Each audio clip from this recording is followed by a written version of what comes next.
He looked around toward his mother as though seeking shelter. It was only with his mother that he was at ease. Meanwhile, Alexey Alexandrovitch was holding his son by the shoulder while he was speaking to the governess, and Seryozha was so miserably uncomfortable that Anna saw he was on the point of tears. Anna, who had flushed a little the instant her son came in, noticing that Seryozha was uncomfortable, got up hurriedly, took Alexey Alexandrovitch's hand from her son's shoulder, and kissing the boy, led him out onto the terrace and quickly came back. "It's time to start, though," said she, glancing at her watch. "How is it Betsy doesn't come?"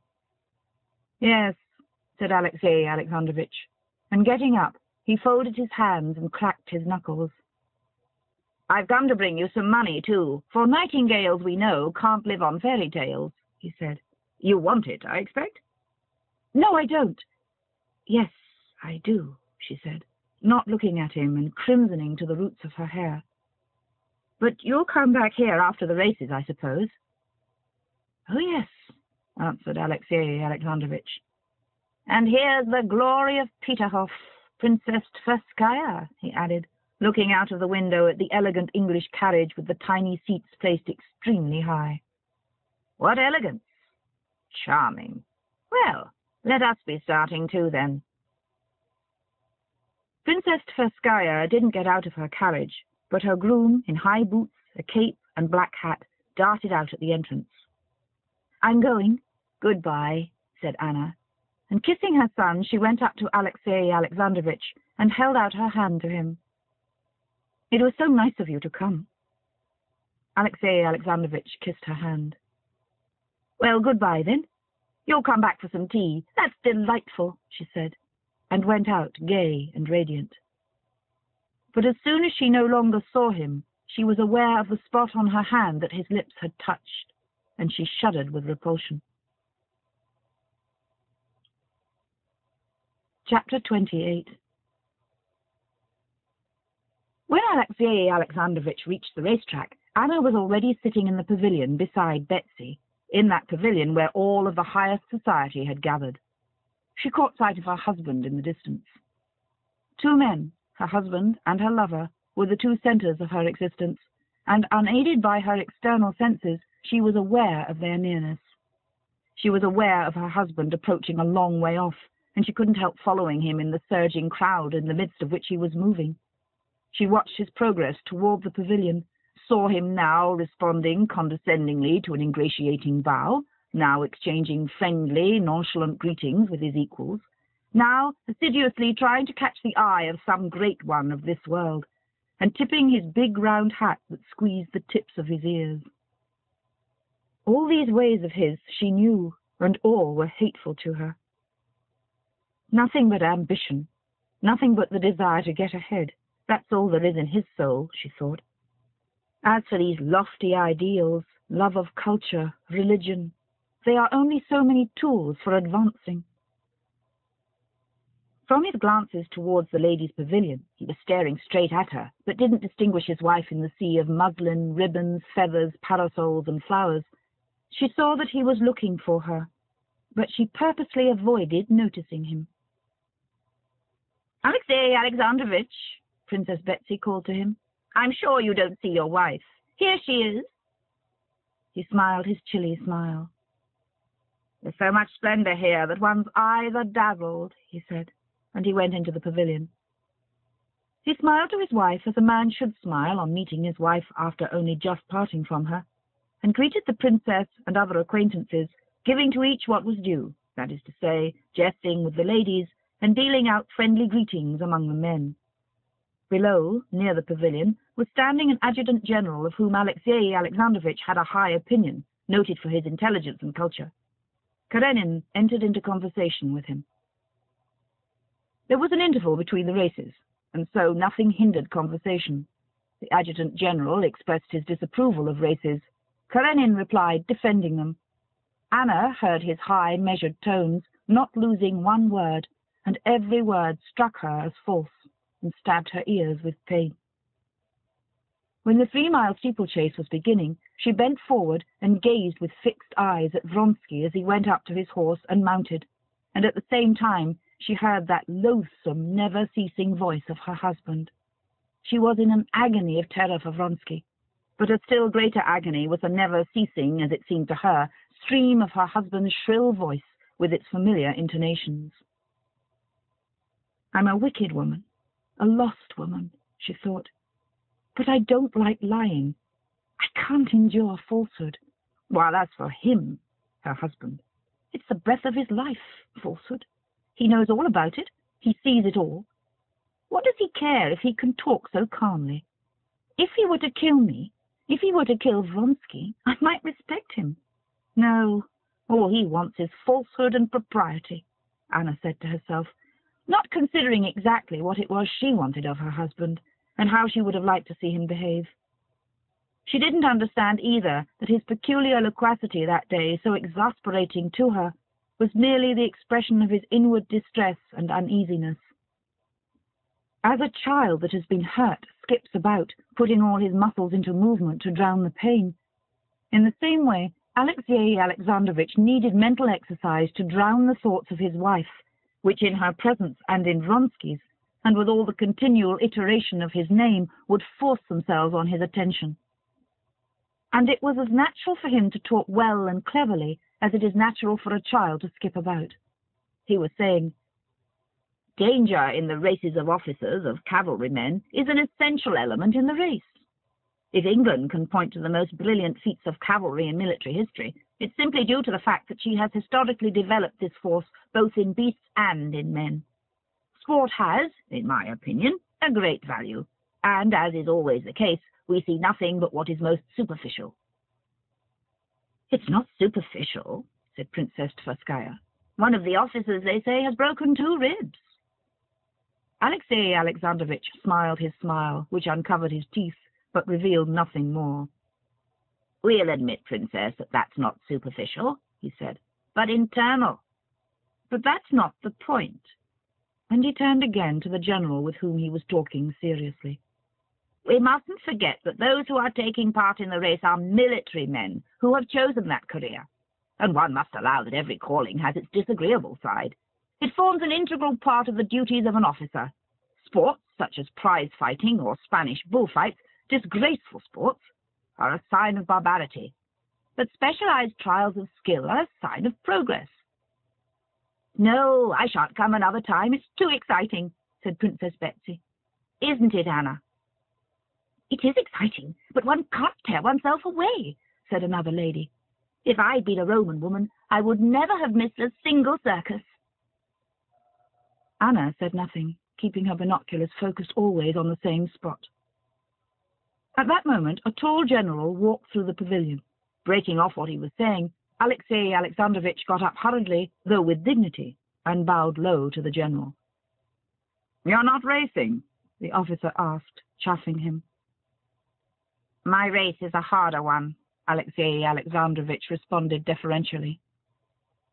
And though the answer meant nothing, the general looked as though he had heard a witty remark from a witty man, and fully relished la pointe de la sauce.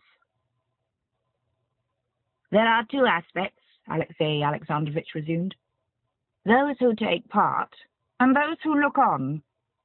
And love for such spectacles is an unmistakable proof of a low degree of development in the spectator, I admit, but—" "Princess, Bets," sounded Stepan Arkadyevitch's voice from below, addressing Betsy.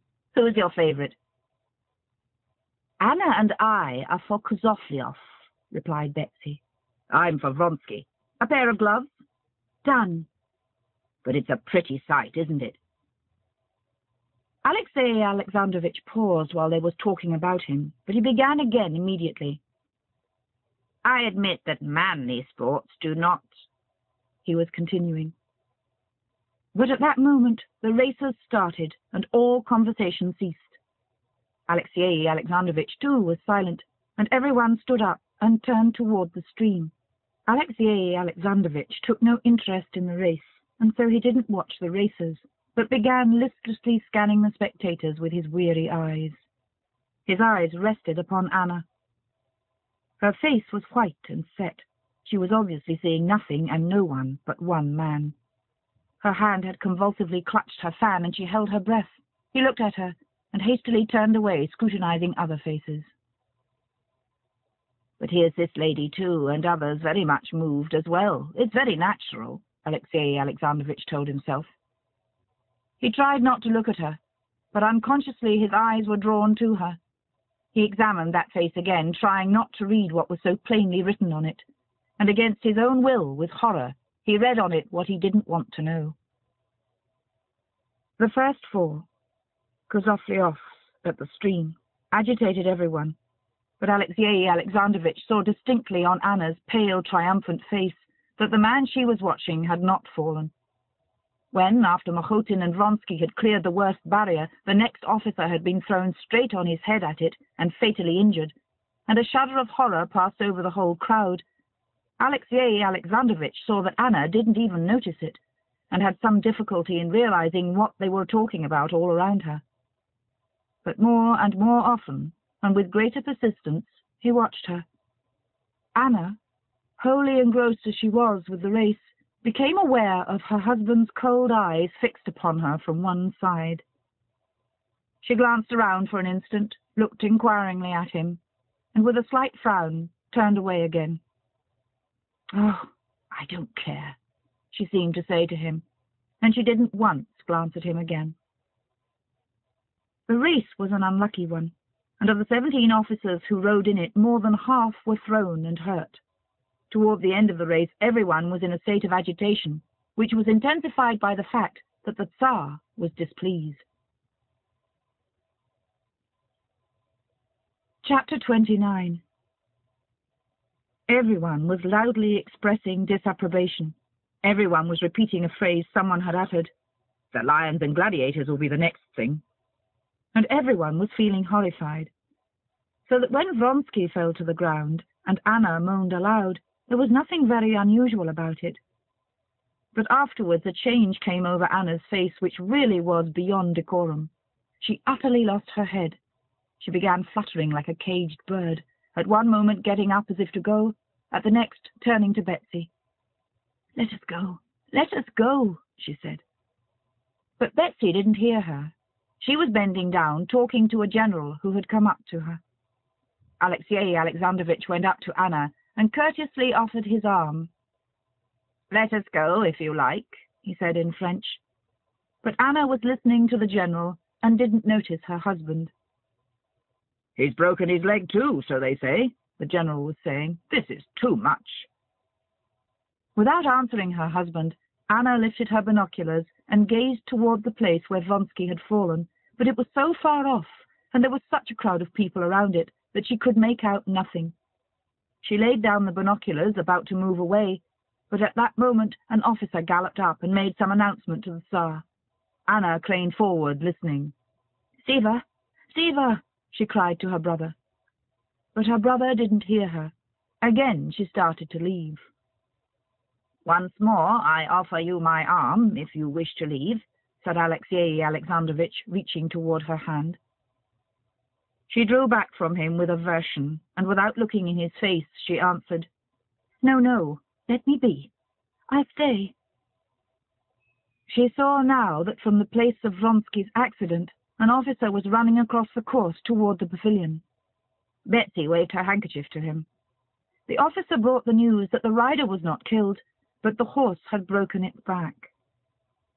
On hearing this, Anna sat down hurriedly and hid her face in her fan. Alexey Alexandrovich saw that she was weeping and couldn't control her tears, nor even the sobs that were shaking her bosom. Alexey Alexandrovich stood so as to screen her, giving her time to recover herself. "For the third time, I offer you my arm," he said to her, after a little while, turning to her. Anna gazed at him and didn't know what to say. Princess Betsy came to her rescue. "No, Alexey Alexandrovich. I brought Anna, and I promised to take her home," Betsy said. "Excuse me, Princess," he said, smiling courteously, but looking her very firmly in the face. "But I see that Anna's not very well, and I wish her to come home with me." Anna looked about her in a frightened way, got up submissively, and laid her hand on her husband's arm. "I'll send to him and find out, and let you know," Betsy whispered to her. As they left the pavilion, Alexey Alexandrovitch, as always, talked to those he met, and Anna had, as always, to talk and answer, but she was utterly beside herself, and moved hanging on her husband's arm as though in a dream. Is he killed or not? Is it true? Will he come or not? Shall I see him today? She was thinking. She took her seat in her husband's carriage in silence, and in silence drove out of the crowd of carriages. In spite of all he had seen, Alexey Alexandrovitch still didn't allow himself to consider his wife's real condition. He merely saw the outward symptoms. He saw that she was behaving unbecomingly, and considered it his duty to tell her so. But it was very difficult